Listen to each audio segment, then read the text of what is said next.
and welcome back to another edition of our NBA Weekly Recap Show. You already know who it is. It's your boy Q Walker with KJ in the build. Okay, I didn't know what nickname we was going with this week. I didn't know if it was Keezy, KJ, just K. We keeping it simple. We keeping it simple from now on. Just KJ. That's it. Just KJ. You know, for those who play basketball, I don't know if your coach ever told you this. You ever heard the KISS method?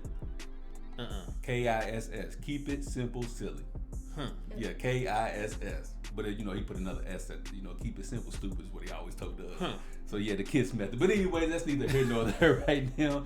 The NBA playoffs are still going strong. We got a lot to get to today with the NBA boycott. It's a lot going on. But to go ahead and talk about the NBA playoffs right now, here's the series as it remains right now. You have the Bucks up 3-1 over the Orlando Magic. The Miami Heat swept the Indiana Pacers. The Boston Celtics swept the 76ers. The Toronto Raptors swept the Brooklyn Nets. And over on the west side, you have the Lakers up 3-1 over the Trailblazers. The Rockets and Thunder are all knotted up at 2 apiece. And then you have the surprise series, the Nuggets and the Jazz, which the Jazz are winning 3-2. And then you have the Clippers and the Mavericks at 3-2 as well, which, Porzingis is out in that series, but we'll get to that in a little bit. So, Keezy, the games start back up today, Saturday, August 29th at 3:30. Which games are you most interested in seeing? Which games are you more excited about? Yeah, what you excited about? Today? Yeah. Nothing really today. Today, yeah, as I put up on the screen, we got the Bucks and the Magic. That's over. Oh, we got the Thunder and the Rockets. The Thunder and the Rockets. Yeah. But I haven't been excited about that series yet. But it is what it is. I mean, I think it's gonna go 7. So. Okay. Who do we have in that? I had OKC in 7. I had the Rockets in 7. Okay, you had Rockets in 7. I had OKC in 7. And then of course you had the Lakers and Blazers finishing out tonight's matchup, which. Two closeout series today. The Bucks. I mean, the Magic, like I said, that should have been over a long time ago.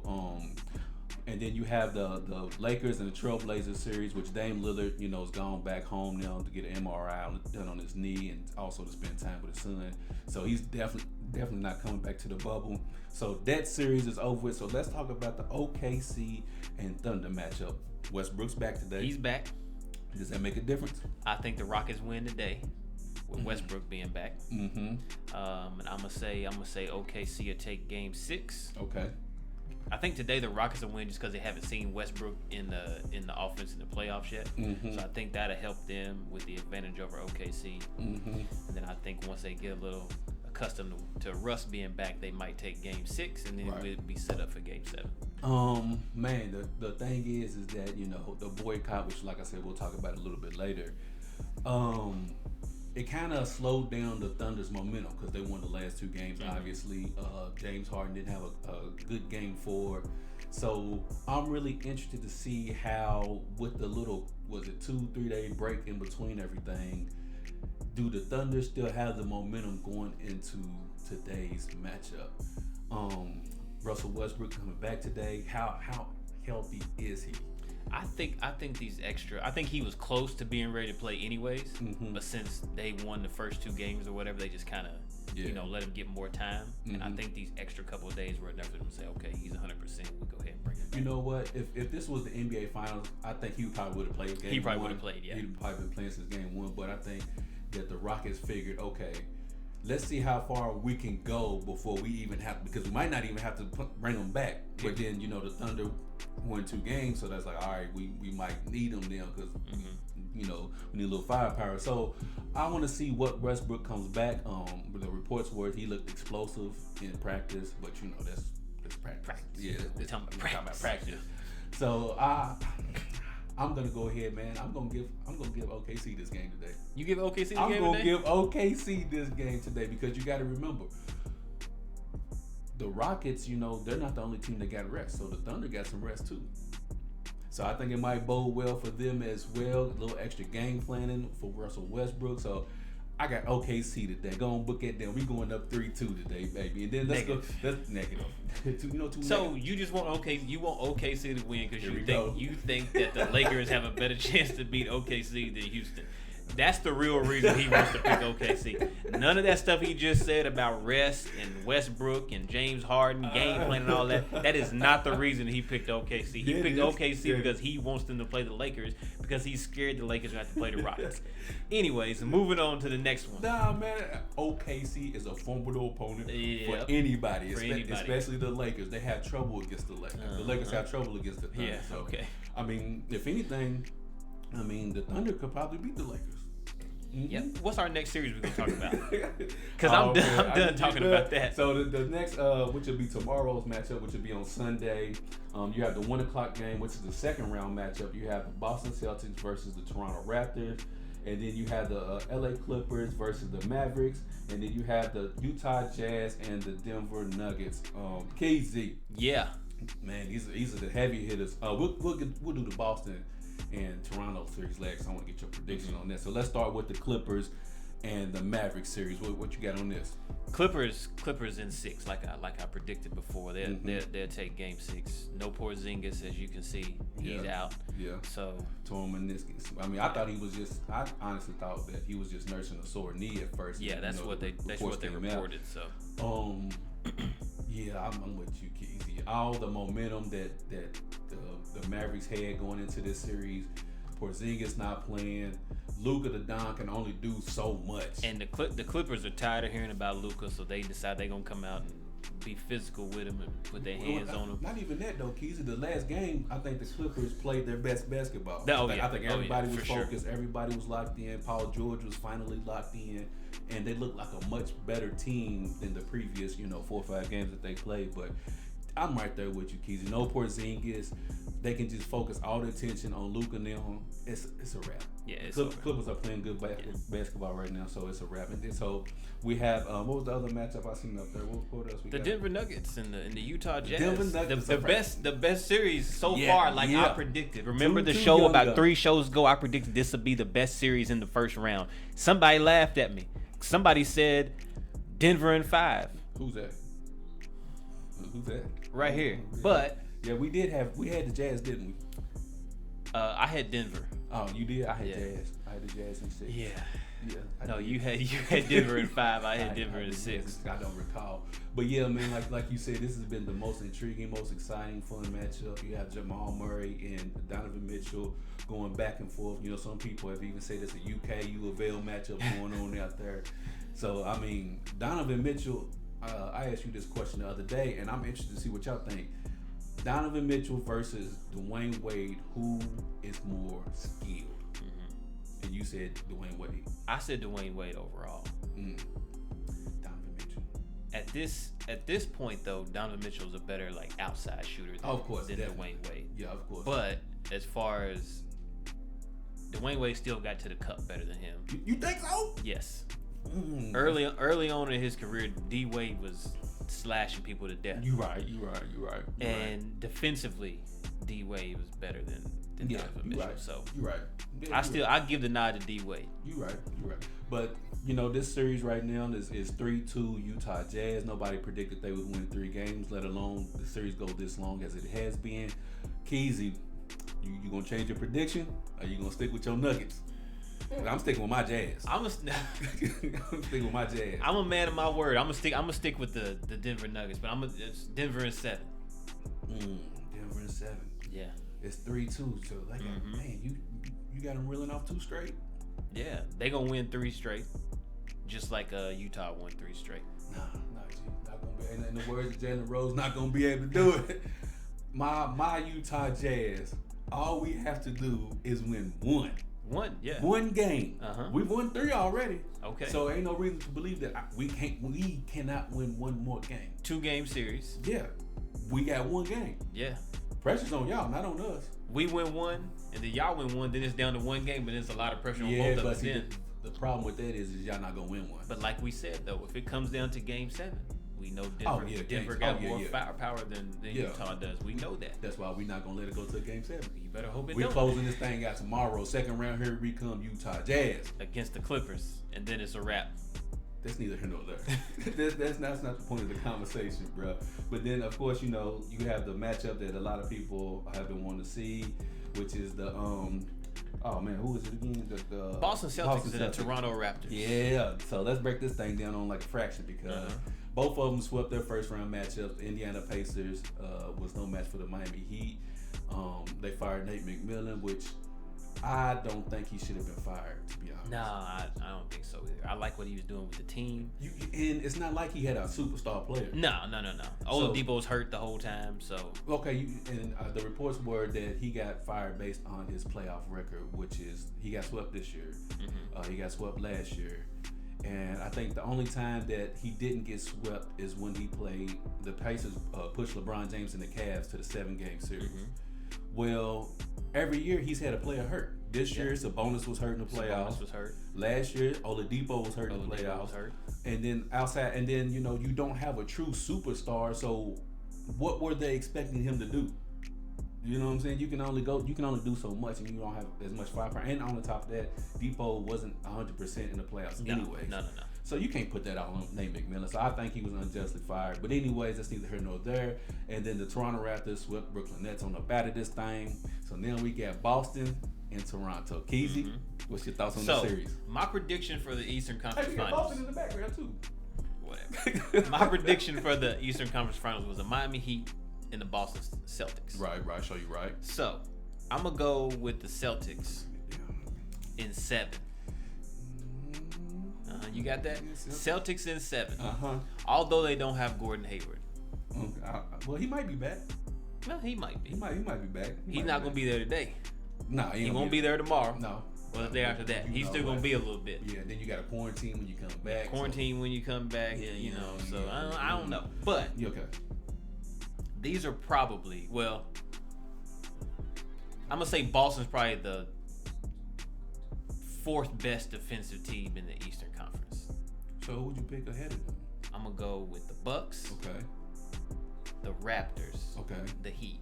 And then the Celtics. Wait a damn minute. You got the Raptors being ahead of them defensively, but you got the Celtics winning in 7. I don't think because I don't think that offensively. But if I can keep you from scoring, then that bodes well for me. I can't help how good defensively they are. The Celtics are the offensively they're the best offensive team in the East. But I thought defense won championships. Well, it just depends on who you got playing defense. Well, they got the little pit bull, Kyle Lowry. They got Serge Ibaka. Bro, I do not trust Lowry for nothing. I trust Lowry because he lost 12 pounds. He's in a little better shape. Nah, bro. 12 pounds though. He's out there with that Paul Pierce body. I do not trust. Paul Pierce body, boy. I tell you, not trust it. I don't understand how they be giving people buckets. It's like, bro, you going in slow mo. How can they not stay in front of them and they going in slow motion? They're going backwards. I don't know, man. So you got Celtics in 7, but yet the Raptors are a better defensive team. That's something right there. That's something to think about. You know what? I'm right there with you. Celtics in 7, only because I don't trust Kyle Lowry. I don't either. I don't trust Kyle Lowry to be the leader of a team. Of course, the Raptors are good. They got him. They got Fred VanVleet. They got Serge Ibaka, Marcus Gasol. So it's not like they're a depleted team and they're just average okay team. They still have a good team, and I think they won the same amount of games before the suspension as they did when Kawhi was there. So you can't say that Kawhi was the major difference as far as wins and losses is concerned. But this team, I just, like you said, I don't think they have enough. But then I said that before. Yeah, I mean, you never know though. I know it. This Raptors team confuses me. They tricky, bro. They tricky. It's like you look at them and on paper you're like, who scored? I'm not scared of Siakam, Lowry, and Fred VanVleet. That don't scare me none. That's what I'm saying. But when I got Jason Tatum and Kemba Walker and Jaylen Brown on my squad, but I mean, I don't know. Man. But somehow, some way, they get the shit done. Yeah, they got a good head coach. This is a good head coaching battle also. This is a great Raptors team. Sucks, from top to bottom. They're just solid. You know what I'm saying? And the Boston Celtics, they have a young superstar in Jason Tatum, an emerging star in Jaylen Brown. Kemba Walker, who's an all-star. He's going to do what he's going to do. But I just think that's just too much, man. Their length, defensiveness, and offensive, they're better. Their head coaching, I think Brad Stevens and Nick Nurse is probably a wash at this point. But I'm right there with you, Easy. You gonna go Celtics? Celtics. Good choice. I don't want choice. to. I really don't keep want my to. predictions alive. I've been right so far. I really don't want to, but I thought about it like this.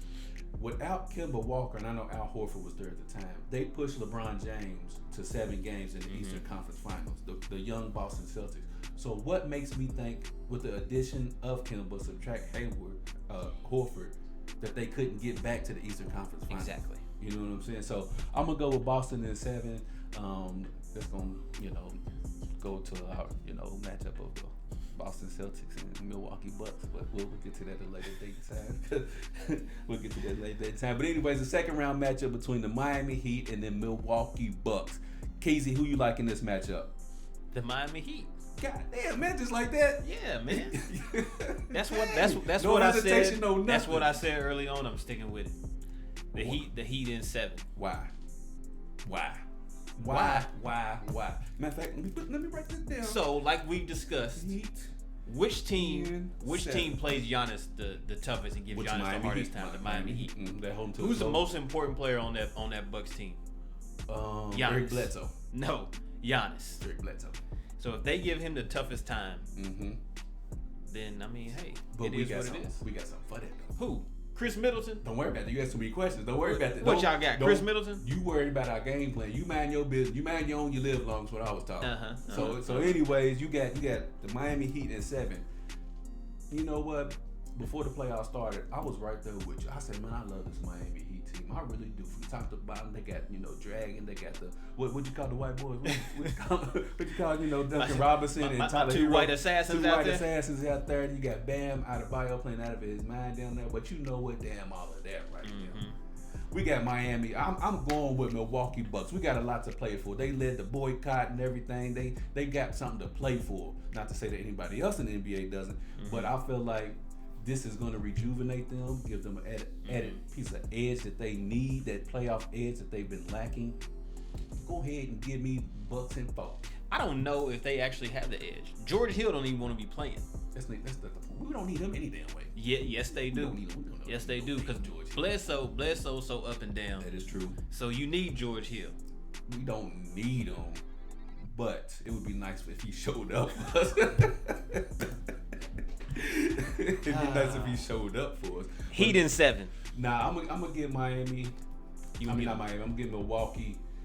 Man, this is when the shit gets fun, man. So you going Bucks in? Give me Bucks in 7. In 7. Give me Bucks in 7. Bucks in 7. Giannis is going to prove as to why it hasn't been decided yet. We'll get to that in a minute. Why he's going to be MVP and Defensive Player of the Year. Go ahead.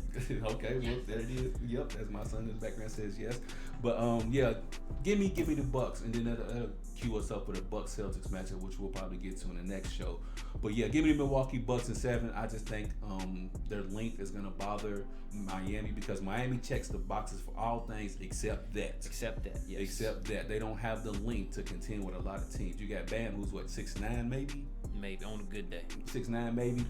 And Kelly Olynyk. Then you have the Robinson boys. I mean the Lopez kids, and you got Giannis as well. You got Chris Middleton, who's 6'8".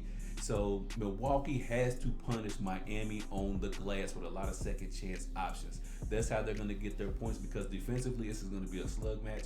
I don't see a lot of 135, 120 games. No. I see maybe some 105s, 110s, 90, 98 to 105 type of games. But Milwaukee Bucks have to punch Miami on the glass. And then, so I got them in 7. But like you mentioned earlier, Giannis Antetokounmpo, the Greek freak, this week was named Defensive Player of the Year. Just as I predicted. Rightfully so. Man, do you have a problem with him getting this? No. I don't. I don't either. I mean, a lot of people was like, oh, what about AD? What about him? What about Pat Beverly? What about him? What about Rudy Gobert? What about him? I'm like, okay, they cool and all, but my guy was like 30 and 13 in the whole season, almost averaged 2 blocks a game. The whole defense is basically centered around him, and the great thing about Giannis is that he can play pretty much. Well, he can guard almost 1 through 5 pretty much. He can't guard a point guard in the full game, but in stretches they can switch. He can switch on anybody. AD you can, but I don't know about the 5 so much. Pat Beverly, he can only guard point guard, so that is what it is. And then he has a hard time doing that. But that's neither here nor there. He does. He gets cooked a lot. And then you have Rudy Gobert. He speaks for himself. He's 3 times Defensive Player of the Year. So But anyways, Giannis Antetokounmpo, Defensive Player of the Year. He'll probably win MVP as well. I know it's gonna cause an uprising because people are like, well, what about LeBron James? What about him? What about him? What about him? But yeah, shout out to Giannis for the Defensive Player of the Year. Next subject, man, we want to talk about is a little bit more serious. But before we do that, there's two things I want to say. Rest in heaven to Cliff Robinson, who passed away from a stroke.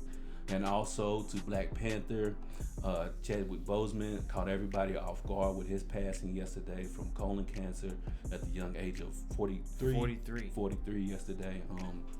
Man, I was telling somebody that, 2020 has been hard in general, but it's taken away two superheroes from us. It took away Kobe Bryant and Black Panther all in 1 year. So rest in heaven to Cliff Robinson, and also as well as to Chadwick Boseman, who played Jackie Robinson in the movie 42. He played Jackie Robinson, Thurgood Marshall, James Brown. I mean, he was on his way. To me, I think he was about to be this generation's Denzel Washington. Yes, absolutely. I think that was a career path that he had, man. So rest in heaven to them.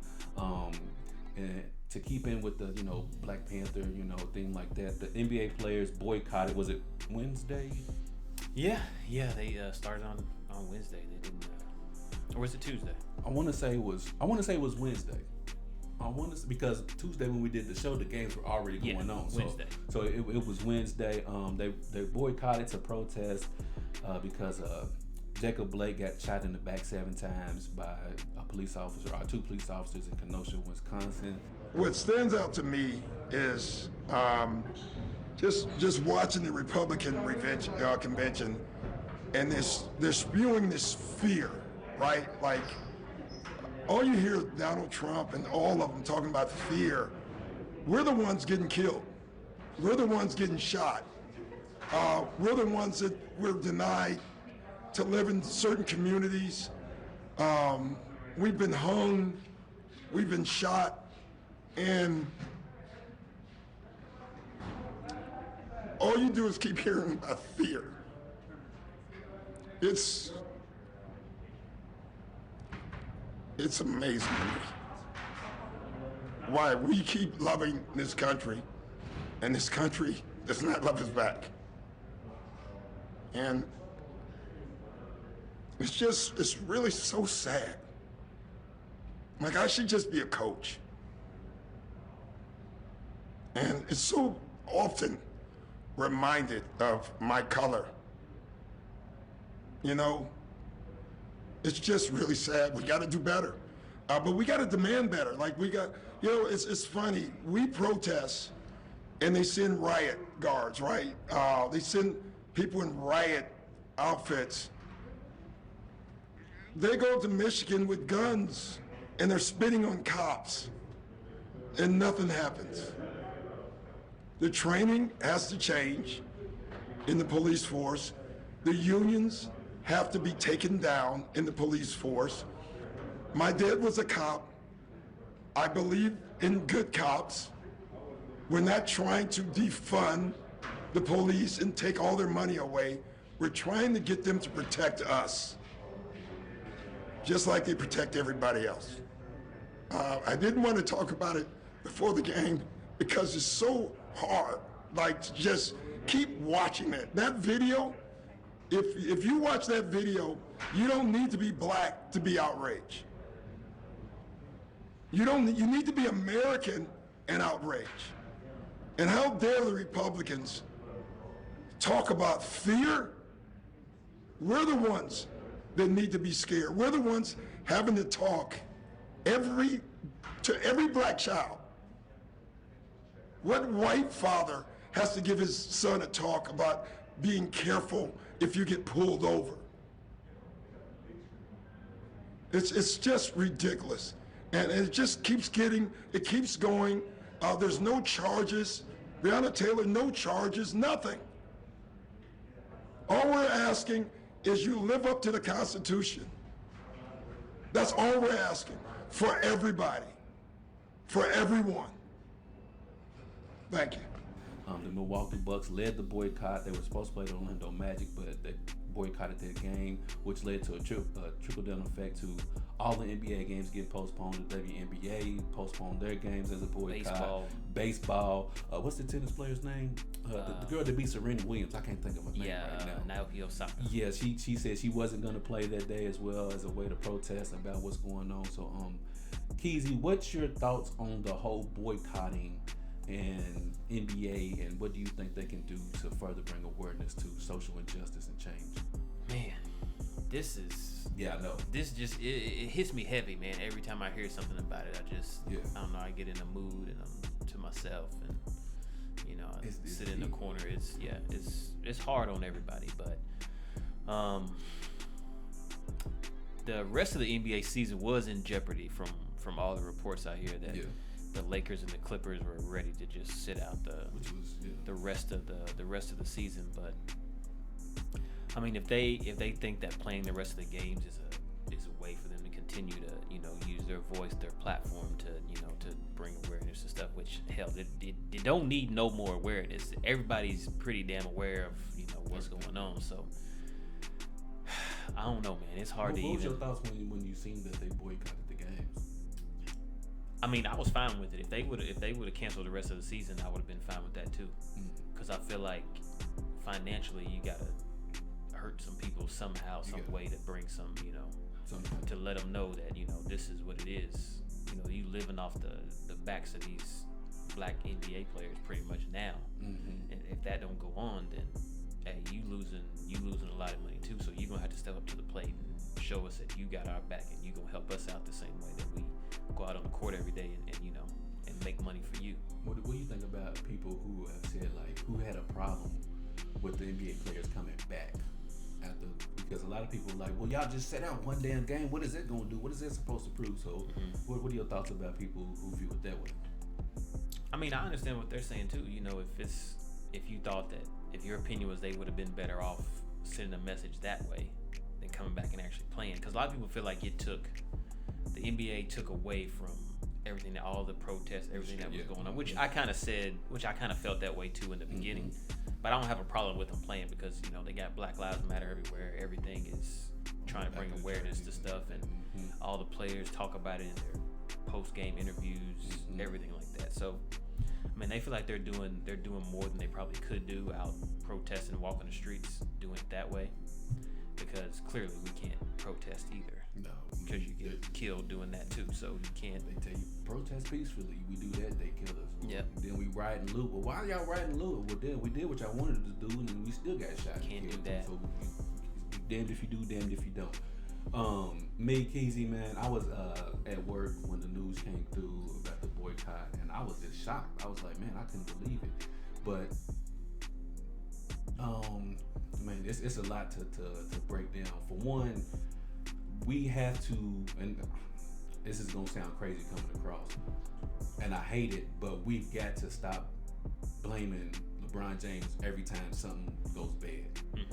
And like you said, the Lakers and Clippers were willing to say, you know what, the hell with the season. So there's this whole notion that LeBron James is the one who wanted to keep the season going. When it's like, well, hold on, the two best teams, quote unquote, two best teams in the NBA were ready to just walk away and say the hell with it all. So this is my whole thing about it all, Keezy, is that if they want to cancel the season, which I'm like you, I'm perfectly fine with it. What are they going to do? Meaning, are they going to get in the streets? Are they going to get into some of these, you know, offices and talk to some of these politicians? So if we cancel the season as a way to protest, what's the next step? Because I feel like don't just cancel the games just to be canceling as a way of protesting, because then what's that going to prove? Because then you're going to have a lot of people who view it as, you know, oh, you know, these spoiled black athletes, look at them, you know what I'm saying? They're going to view it that way, and I don't want it to come across that way. But then you look at it and say, okay, they keep playing. What do they benefit from still playing? And like you said, it's to continue to bring awareness with, you know, Black Lives Matter. In every post-game interview, they're talking about, you know, the social injustices, you know, the Breonna Taylors, the Jacob Blakes who get shot for no apparent reason.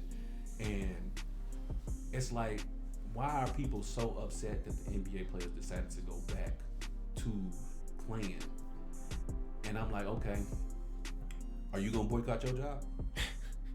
You know what I'm saying? Like, are you going to say, you know what, the next day, I'm not coming to work? And they're going to say, well, why are you not? Well, I'm going to protest because Jacob Blake got shot in the back 7 times, and this is my way of protesting.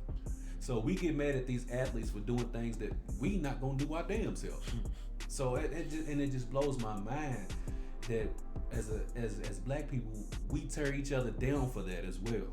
And it's like, oh, well, see, look at them. They ain't got our back. And we have to, like Doc Rivers said, we have to stop looking at athletes to save us and start doing things ourselves because we're the ones on the ground. Mm-hmm. You know what I'm saying? He said, we can't look at our black athletes to save us, to save the world, but they are a part of the world. Right. And I was like, damn, that makes a lot of sense because we look at the LeBron Jameses of the world. In football, what we really need is these white athletes like Aaron Rodgers, Tom Brady. These are the ones that we need to have come out and speak out on behalf of us, because if we just do it, it's like, well, they're just speaking out for their own people. But if you get Tom Brady and all of these guys speaking out, then that's when things get moving. And then what we really need is people like Robert Kraft. And I brought up Robert Kraft for the sake of he's a large reason why Meek Mill got out of jail. You know what I'm saying? He got behind the whole prison reform thing, talked to some people. Meek Mill was in prison for 5-6 months. Robert Kraft got him out in 2 to 3 weeks. That's the type of stuff that they're talking about as far as things that owners can do to help with the social injustices. Maybe get some bills passed, or even get bills to Congress, period, to even, have something going on. But to the whole boycott thing, I'm cool with them playing the rest of the season, man. If they want to come to a point where they do just say F it and sit out, I'm cool with that as well. I mean, because people are not going to be satisfied regardless. Right. Either way it goes. And it's sad that our community, the black community, is damned if you do, damned if you don't. They play, the black community's mad. If they don't play, well, y'all giving in and y'all shouldn't do that. So what can you do at this point? I mean, we gotta come together. We gotta try to help ourselves because clearly, nobody else is gonna help us. So we gotta do it for us. And now is the. You think boycotting these games is gonna have effect on these players coming back today and tomorrow to start the series back over? Maybe a little bit. I'm sure they've been practicing and stuff like that in off time, but I mean, it probably has an effect. I bet it has more of a mental effect on everybody than it does physically and stuff like that. But mentally, I'm sure everybody we'll see the same intensity? The first game back, I don't think so. Okay. I think it'll take him a little bit to get it back together. But yeah, because like LeBron said, he had half his brain was playing basketball, and the other half of his brain was trying to figure out how to help black people. So. He's halfway there. That may be part of the reason that he hasn't been playing like I expected him to play in a lot of, maybe early on. The last few games he's played really good, but maybe early on he was just kind of, still trying to figure out what he was That might be a tribute to a lot of people because Paul George came out and said, he was in the dark space because of they're isolated. They can't have contact with no friends and family members. And even Danny Green had commented a little bit about it. They actually have on-site counselors to help the players down there with depression because they kind of seen it coming. But they said a lot of players won't go because they don't trust it. They don't trust it that what they talk to the counselor about will stay confidential between them two. So a lot of players. And it might be to what LeBron James was speaking to a couple of weeks ago when he said there's a lot of things going on y'all don't know about. Right. There's a lot of players out down there struggling with, just being isolated from everybody. But the whole boycott thing, we support the NBA, either way it goes. Keys, you got anything else you want to bring up, man? Well, when they decided to restart the playoffs, everything, so the NBA and the NBA Players Association, they came to an agreement that they were gonna, in the coming years, and especially in November, they're going to promote voting access. Okay. They're going to have ways to combat social injustice and racial inequality, and they're going to advocate for police reform. That's what the players and the Players Association told the owners that they wanted them to do before they came back. They had to agree on it before they came back to play. So they're going to try to use all the arenas as voting locations during the election. If you aren't going to be able to go there and vote, they're going to have it set up where every arena. You can turn in your mail-in ballots there. You can walk in and turn them in by hand. You can register to vote. So everybody's going to try to do their part to, help people actually get out there and vote. They think that their vote's actually going to be counted because there's a lot of controversy with the mail-in ballots, and people are taking away polling locations in minority neighborhoods, which doesn't surprise me at all, because still trying to suppress us, or we can't vote, can't do this, can't do that. So but that's huge that they're opening up their arenas. The next step would be, I know you said they can mail it in as well, but I wonder if there's a way that they can set up some kind of type of transportation services for people. I don't know how they would actually do that, but owners and the players come together to set up a quote unquote bus stop type of thing, where periodically every hour on the hour be at this place, and you have a van, bus, or whatever transport you to the arena. You go vote, and then they drop people back off at that certain location. So for the people who might not have transportation, that's a way of them being able to get out there and vote as well. So, and I'm sure once the playoffs are over, before the actual election itself takes place, I'm sure they'll come up with more stuff to actually be able to get out there and help people. So yeah, I mean, that's the thing, is that these owners, which I'm pretty sure you would probably agree, the NBA owners are a lot better at communicating with the players than any other league. The NBA is the example for all the other leagues. Pretty much for everything, for being able to come back during this pandemic and play. Pretty much everything that the NBA does should be the standard for all the other owners and professional leagues. Yeah, man. But I hope that the conversation continues between the owners and the players. Because the owners, like I said, they carry so much weight, because when they want a new stadium, they ain't got no problem talking to the governor, the mayor, going out there politicking to raise, funds and things like that. They ain't got no problem to do when they want a new arena. So if you can do the same thing for your new arena, you can do the same thing for your, black athletes that you are paying on your team that need help in the communities that you don't know nothing about. So I hope that things get rectified. But Keezy, man, it's been man, whoa. It's been an interesting week. It has, to say the least. It has been a very trying and interesting week. But I hope things continue to progress. I hope people support the NBA players, for what they're trying to do. Not for trying to save us, but trying their best that they can to help bring awareness to whatever's going on. And if you're upset and mad about the NBA players coming back, take a look at yourself and ask yourself, why are you mad at that? What you being mad at them coming back means what? Exactly. It means absolutely nothing. So you say you're not gonna support them, so you're not gonna watch basketball no more? Is that what you're telling me? Yeah, okay. Alright. But anyways, we getting ready to get on up out of here. Thank y'all for tuning in to another show of our NBA Weekly Recap Show. You can catch Beyond the Game every Monday and Tuesday at 6 p.m. on Facebook Live and the YouTube channel as well, KY Beyond the Game. If you like to listen to the shows, you can listen to the podcast on Apple Podcasts, Spotify, SoundCloud, Google Play Store, anywhere you can listen to, podcasts. That's where we at as Keezy continues to, count them down. Keezy, you got anything you want to say before we get on up out of here, man? Nope. Nothing else. Nothing else. Well, make sure y'all check out the Facebook page, KY Beyond the Game, Instagram page, Beyond the Game KY. Man, we should do some kind of giveaway or something, man. Man, we should do a giveaway. We should give away something. Keys, I think you should give away $50. We get ready to get on up out of here, but we want somebody to treat somebody. I'm going to give away 100. KJ is giving away $100. But we get ready to get on up out of here. We catch you next week. When you treat somebody how you want somebody to treat your mama. We out of here.